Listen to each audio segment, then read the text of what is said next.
In this podcast episode, Freya India discusses the mental health crisis affecting Gen Z, particularly girls, since the early 2010s. She highlights the spikes in anxiety, depression, eating disorders, self-harm, and suicide rates among young girls during this period. Freya attributes this crisis to the rise of social media and its impact on Gen Z's mental health. Freya points out that the introduction of smartphones, Instagram, and other social media apps in the early 2010s coincided with the decline in mental health among Gen Z.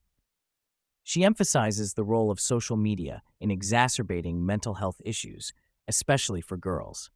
She mentions the harmful effects of social comparison, targeted advertising, and the glamorization of mental health problems on social media platforms. Freya discusses how industries such as beauty, therapy, and pharmaceuticals exploit young girls' vulnerabilities through targeted advertising and data collection on social media. She highlights the pressure on girls to conform to unrealistic beauty standards, seek therapy for normal emotions, and rely on medication for mental health issues. She criticizes the normalization and glamorization of mental health problems by these industries. Freya raises concerns about the trend of unlimited messaging therapy and the glamorization of mental health medication, known as hot girl pills. She argues that constant access to therapy through messaging apps can hinder resilience and promote a culture of perfect mental health. She also criticizes influencers who promote sharing mental health medication online as a form of activism targeting young audiences. Freya challenges the narrative of normalizing mental health conversations, pointing out that the stigma around mental health has significantly decreased. She questions the need for young people to publicly share their mental health struggles and medication, especially on social media platforms. She highlights the overprescription of antidepressants to teenagers and the pressure to display mental health issues as a badge of honor.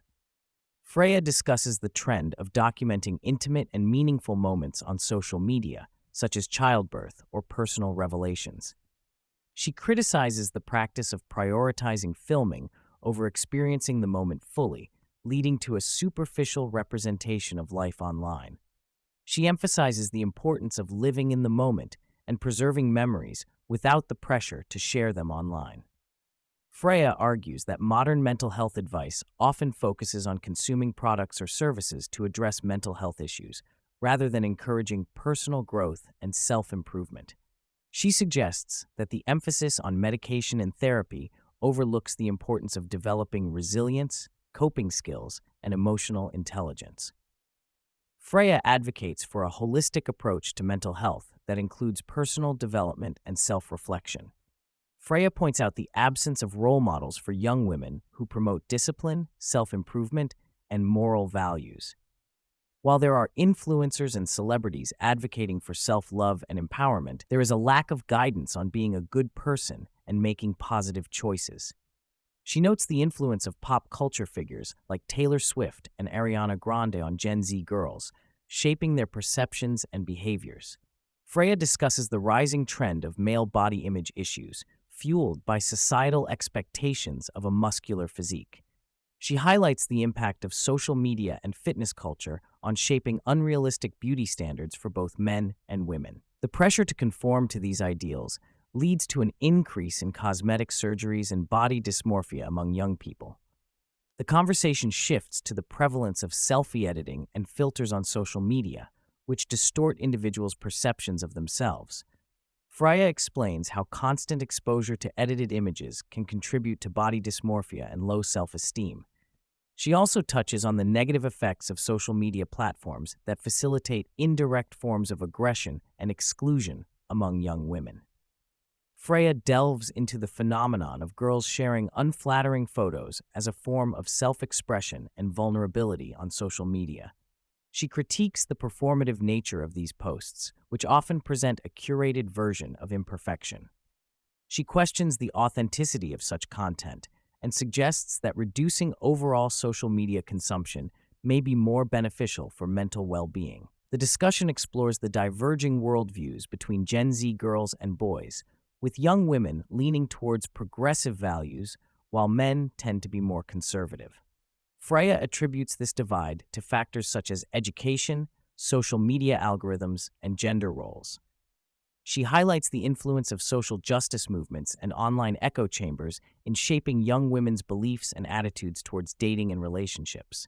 Freya addresses the risk aversion and cynicism prevalent among Gen Z girls when it comes to dating. She discusses how social media and past experiences contribute to a fear of vulnerability and discomfort in relationships. The conversation touches on the impact of therapy culture and feminist rhetoric on shaping young women's perceptions of risk and emotional intimacy. Freya talks about the paradoxes present in modern society, such as the emphasis on sex positivity and risk aversion simultaneously. She highlights the glamorization of divorce in mainstream media and the impact of broken families on children's mental health. She also touches upon the role of mainstream feminism in promoting certain values and the need for a more nuanced approach to discussions about mental health. Freya worries about individuals prioritizing immediate emotional comfort over long-term flourishing. She discusses how young people are often convinced that life should be fun and easy all the time, leading to a fear of taking risks or embracing change. This fear of risk and change can prevent individuals from experiencing the most meaningful aspects of life, such as building a family or pursuing long-term relationships. Freya talks about the cultural intervention of a woman who creates a list of reasons not to have children, highlighting the various risks and challenges associated with parenthood. She also mentions a social media influencer who creates content to remind people why they shouldn't have children, using clips of children misbehaving and causing chaos. She points out the underlying fear and avoidance of risk that drives some individuals to prioritize personal comfort over potentially rewarding experiences like parenthood. Freya delves into the impact of broken families and single-parent households on children's mental health. She discusses how family breakdown can exacerbate existing mental health issues and hinder children's ability to develop resilience and healthy coping strategies. She also touches upon the challenges faced by fathers in the parenting process and the importance of acknowledging the struggles they may experience. Freya explores the role of mainstream feminism in shaping societal values and promoting certain lifestyles. She notes that feminism has been co-opted by corporations, leading to a focus on materialistic and consumerist values rather than empowering women in meaningful ways. She critiques the emphasis on selling products and services under the guise of feminism, highlighting the need for a more authentic and empowering approach to gender equality.